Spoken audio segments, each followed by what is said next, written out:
Sziasztok! Sziasztok! Ez itt a Green Cat is Do It Yourself, és ma egy érdekességet hoztunk nektek. Időről időre előfordul, hogy egy-egy cég megtalál minket különböző szerszámokkal és különleges szerszámokkal, és mi mindig próbálunk ezekből válogatni és bemutatni olyanokat, amiket ritkán lát az ember. Ez is így történt. Most a Laptop Szalon talált meg minket, hogy van nekik egy hungarocell vágójuk, amit nem szeretnénk kipróbálni, és nem szeretnénk megnézni, hogy ez milyen. Mi úgy döntöttünk, hogy mindenképpen kipróbáljuk. Ugye egyszer már kísérleteztünk ilyen hungarocellből való vágással, aminek itt van az eredménye. Így van, de azt rezgőfűrésszel csináltuk. Így az van. egy sokkal drágább szerszám, és hát igaz, hogy más dolgokra is való, de ettől függetlenül egy speciálisan erre a célra gyártott eszközt fogunk kipróbálni. Így van, tehát hungarocellt fogunk vágni, vagy szigetelő polisztirolt, ugye? Igen. Ez a speciális neve, nem márka, vagy legyen márka független ez az elnevezés. És magát a készüléket pedig habvágónak hívják, hogy mi az a hab, amit ő vág, most kiderül. Most kiderül, így van. Egyrészt leteszteljük azt, hogy hogyan működik, a másik része pedig az, hogy akkor elkészítünk nekik egy ilyen logót, ezt ígértük meg, hogy akkor ezt így meg tudjuk nekik csinálni, és akkor itt láthatjátok azt is, hogy hogyan lehet dolgozni ezzel a szerszámmal, illetve azt is, hogy mit bír és mit tud. Úgyhogy nézzünk egy kicsit bele a csomagba szerintem. Várjál. Valóban érdekes dolgok vannak benne így első pillantásra. Hát ez az, amit sose olvas rá senki, úgyhogy ezt tegyük is el. Így van.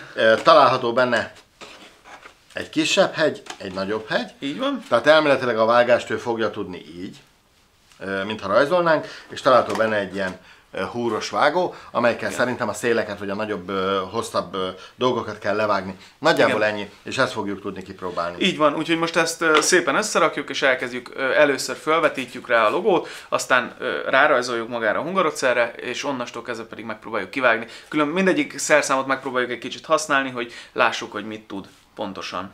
Jó? Úgyhogy kezdjünk is bele.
Nos, hát a kivágás megtörtént, ahogy látjuk, itt díszeleg a logó, és igazából már csak a festés és a utolsó dekorálás van hátra, de egyébként szerintem egész jól sikerült.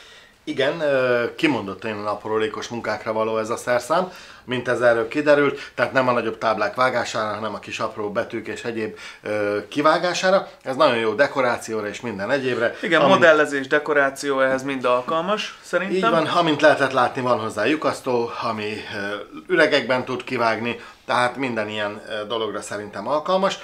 Nos, és akkor még egy dolog maradt hátra. Úgy döntöttünk, hogy valamelyik őtöknek odadnánk ezt a kis szerszámot, úgyhogy ha szeretnétek otthonra egy ilyet, akkor mindenképpen írjátok meg kommentben, hogy nekem kell, és hogyha a videó nézettsége eléri a 10 000-et, akkor azonnal oda is adjuk valakinek, ki fogjuk sorsolni, és valaki ezt megkapja.